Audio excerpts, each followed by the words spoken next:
चल हो जा शुरू। केसरिया से मन जोगी हुआ रे, दिल झूमे देखो पतवारा हुआ रे, दिल झूमे देखो पतवारा हुआ रे। हर पल मनाओ केसरी त्योहार। विमल, बोलो जुबान Kesari. We start with the breaking news coming in right now. Viewers, another setback for Umar Khalid now. Delhi's Karkarduma court has in fact dismissed the bail to Umar Khalid in the Delhi riots, a larger conspiracy case that involves the UPA charges. That's the big update we have right now in the Delhi riots case. And remember, there were a lot of celebration. There were a lot of theories being peddled about Umar Khalid once he was, there were talks of the bail. But right now the court has denied bail to Umar Khalid in the Delhi riots, a larger conspiracy case. And remember, Additional Sessions Judge Sameer Bajpai of Karkarduma Court has now dismissed the second regular bail plea filed by Umar Khalid. The fresh bail plea was moved by Khalid after he withdrew his plea seeking relief from the Supreme Court. He had challenged the decision of the Delhi High Court denying him bail in October 2022. He then moved a fresh application under Section 437 of the CRPC. And his first plea seeking regular bail was dismissed by the trial court in March 2022. Harsha is joining us live on the broadcast. From Harsha, another setback for Umar Khalid in the Delhi riots case. Indeed, Rakshita, it's a huge setback to Umar Khalid, and this is the second time where he applied for the regular bail in front of the Karkarduma court, and today Karkarduma court judge in fact denied granting him bail, and earlier in 2022 also Delhi High Court denied the bail to Umar Khalid, and this was the second time he approached to the court to give him the bail. To tell you that Umar Khalid has a history where the case was registered against him in the unlawful activities by the Delhi police. He was involved in the larger conspiracy and in Delhi riots in 2020. Since then, this JNU scholar has been behind bars by Delhi police, and we saw how there was bloodbath on the streets of national capital, everywhere therefore the riot situation, and he ignited the riot through the speeches at several places. And Umar Khalid is said to be the main conspirator behind the Delhi riots, and this is the second time when his regular bail has been cancelled. Today denied bail by Karkarduma court, a huge setback for Umar Khalid, because he was set as the main conspirator and mastermind behind the Delhi riots. Rakshita, back to you. And now if we shift focus to the Pune VVIP murder, viewers, right now what we are getting to know is that the accused doctor has been taken to the crime branch, and that's the breaking news we're getting in at this point in time. Uttar Pradesh, वहां पे अगर आप देखें तो हमारा और Samajwadi party का मुकाबला, और कांग्रेस वहां सेकंड फिडल रोल में। बिहार में जो इंडी गठबंधन था उसके सूत्रधार राष्ट्र की मुख्य धारा में पहले ही आ गए थे। अब आइए पश्चिम बंगाल में, तो वहां भी कांग्रेस और ममता बनर्जी एक दूसरे से लड़ रही हैं। अधीर रंजन चौधरी जी के बयान देखिए, यहां तक कि वहां के कांग्रेस कार्यकर्ताओं ने खड़गे जी के भी मीडिया में रिपोर्ट आई कि उनकी फोटो के ऊपर भी आपत्तिजनक हरकत की। तो इससे बहुत साफ है कि पंजाब से बंगाल तक इंडी गठबंधन पूरी तरीके से ध्वस्त होता हुआ दिखाई पड़ रहा है इस चुनाव के अंतिम चरण आते आते। और फिर आप मजेदार बात ये देखिए कि अभी आपने एक वीडियो देखा जिसमें बिहार में 3 लोग, 2 ठो बिटवा और 1 ठो बिटिया, मतलब राहुल जी और मीसा भारती जी और तेजस्वी यादव जी, और तीनों बैठ के ज्ञान दे रहे थे, बांच रहे थे कि उत्तर प्रदेश और बिहार क्या होगा। जबकि अगर देखा जाए, तीनों ने ये जो डिस्ट्रीब्यूशन ऑफ लीगेसी की बात करते थे, इन्होंने अपनी पार्टी की डिस्ट्रक्शन ऑफ लीगेसी की है। They have done the destruction of legacy, अपनी विरासत को विध्वंस किया है। और इनका देखिए ट्रैक रिकॉर्ड कितना शानदार है कि राहुल गांधी जी, उनके पिताजी 414 सीटें लेके आए थे और वो 44 सीटों पे लाए। उत्तर प्रदेश में उस जमाने में 85 सीटें होती थी और राजीव गांधी जी के जमाने में 84 जीती थी कांग्रेस ने, एक सिर्फ बागपत हारी थी, और इनके जमाने में एक जीती 2019 में रायबरेली, बाकी सब हारे। मीसा भारती जी अपना चुनाव स्वयं हारी, और तेजस्वी यादव जी मतलब 3 बार लालू यादव जी और राबड़ी जी मुख्यमंत्री रहे, परंतु उसके उपरांत भी वो एक बार भी सरकार का 1-1.5 साल भी पूरा नहीं कर पाए। तो आप स्वयं सोच लीजिए, जिसे एक पुराने गीत की पंक्ति है ना, चिट्ठिया हो तो हर कोई बाचे, कर्म न बाचे कोई। तो इनके जो कर्म हैं वो स्वयं दिखा रहे हैं कि वो एक ही दूसरे के साथ बता रहे हैं, एक दूसरे को बता रहे हैं कि किस प्रकार से राजनीति होनी चाहिए। और वास्तविकता ये है कि उनकी स्वयं की स्थिति, उनके अपने कर्मों से यदि विचार करें तो और स्पष्ट हो जाती है।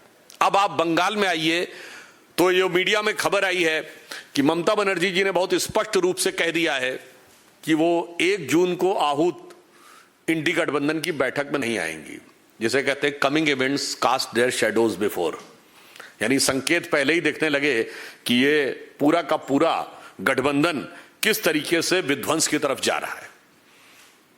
दूसरा एक विषय यह भी कि पंजाब में आपने देखा कि वहां सरकार के एक मंत्री बलकार सिंह का एक बहुत आपत्तिजनक वीडियो आया है, जिसमें उन्होंने एक लड़की के साथ बहुत आपत्तिजनक हरकत करते हुए दिखाई पड़ रहे हैं।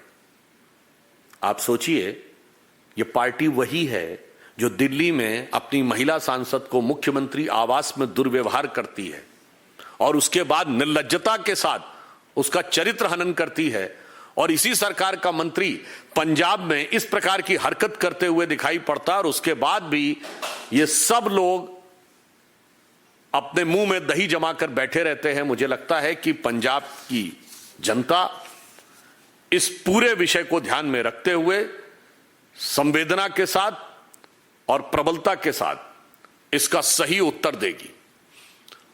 और माननीय प्रधानमंत्री जी ने भी अपने साक्षात्कार में और अपने उद्बोधन में यह बात कही है कि पंजाब में जो सरकार आई है वो एक प्रकार से अर्बन नक्सल माइंडसेट की सरकार है। इसीलिए जब से यह सरकार आई है पंजाब में कानून व्यवस्था की स्थिति खराब हुई है, और अभी सीएमआई की जो एक रिपोर्ट आई कि फर्स्ट ईयर में पंजाब में जो इन्वेस्टमेंट है वो 85% गिर गया। 2022 में जो इन्वेस्टमेंट था 23,655 करोड़ रुपए था, वो 3,492 करोड़ रुपए पे आ गया, और अगर इस वर्ष का देखेंगे तो और भी नीचे आ गया होगा।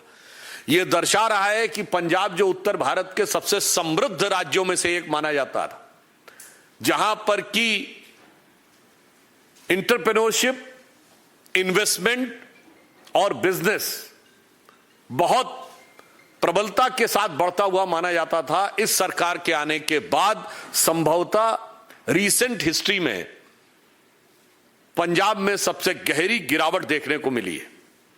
तो यह दर्शाता है कि इनके शासनकाल में किस प्रकार की स्थिति पंजाब की पहुंची है और इनके गठबंधन की किस प्रकार की गति और दुर्गति हो रही है, जिसके लिए वो 3 लोग बैठकर जितने भी प्रकार की विवेचना करें, परंतु उसके साथ देश की जनता सिर्फ संवेदना ही दिखा सकती है।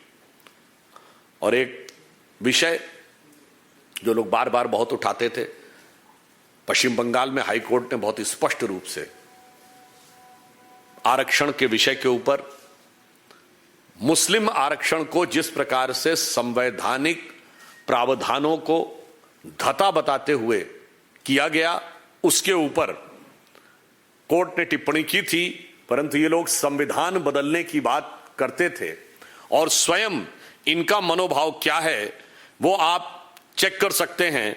ये अखिलेश यादव जी का ये वीडियो है। आरक्षण की बात की, क्या वो हवाई वादा नहीं है? हमारी पार्टी ने कहा है कि केंद्र सरकार पे पूरी तरीके से समाजवादी पार्टी दबाव बनाएगी।